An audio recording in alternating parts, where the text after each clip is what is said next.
大家好，我哋係心思。若果你哋出咗嚟做嘢一段時間，相信都會遇過一啲好麻煩嘅同事。今集會計部 Peter 就收咗一個見習生，佢做嘢唔叻，把口最叻，咩都吹得，就係冇課交。佢仲喺公司亂搞男女關係，搞到今日同人哋喺茶水間大打出手，但係 Peter 都仲死攬住佢。你哋估下點解？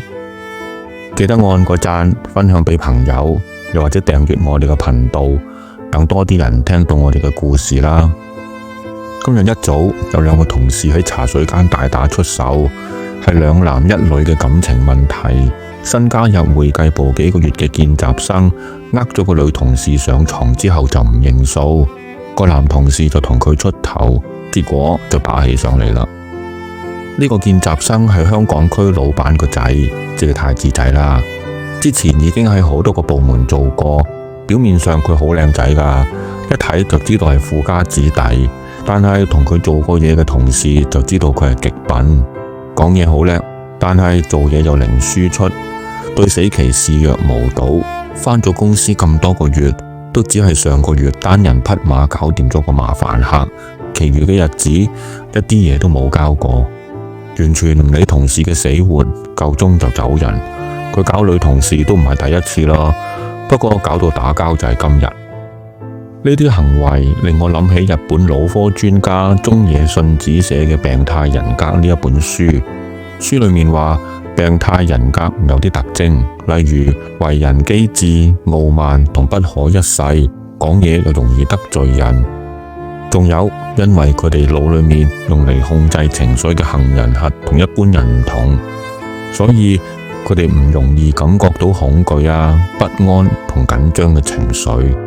最重要就係佢哋冇乜良心，即係佢哋做嘢冇底線，就好似太子仔呃咗個女同事之後就即刻甩咗佢，冇內疚過，完全無視人哋嘅感受。如果加埋機智、傲慢同冷靜呢啲特徵，就好危險啦。譬如喺美國馬薩諸塞州嘅劍橋醫院，有個護士阿珍，做嘢快手快腳，人又好相處，但係就喺1895到1901年期間，佢就向至少30個病人注射嗎啡等藥物，令到佢哋心跳異常，最終死亡。問佢點解咁做嘅時候，佢就好冷靜咁話：我唔知，亦都唔覺得好殘忍。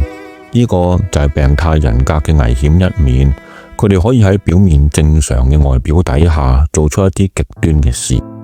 咁我哋可唔可以從外表分辨出一個人有冇病態人格呢？本書就話，有研究顯示，病態人格嘅男士面型比較闊，帶有硬漢嘅氣質，心跳亦都較慢，但係要準確分別就好難。一句講晒，自己小心啲啦。其中一個最明顯嘅特徵就係高度自我中心，佢哋只在意自己有利益嘅結果，對佢哋嚟講冇嘢係公平與唔公平，只要有得賺就 OK 噶啦。就好似太子仔之前講掂咗嗰個麻煩客，嗰個客要縮短供貨期，由3個月縮短到1個月，延長付款期，由3個月延長到6個月，價錢仲要平1/4。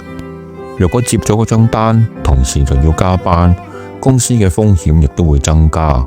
但係太子仔就話，只要公司有錢賺，同時要加班，關佢屁事咩？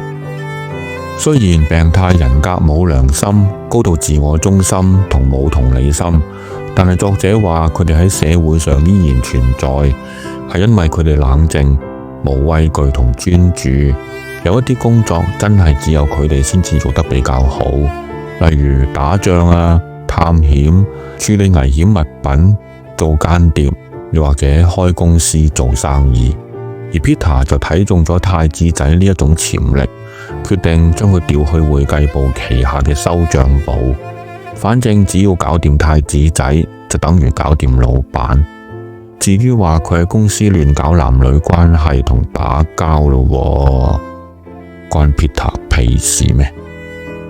我哋今日講嘅就係咁多。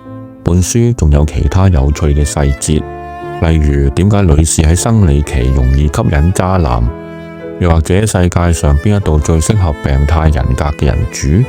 有興趣嘅就買本書嚟睇下啦。我哋下次再講啦，再見。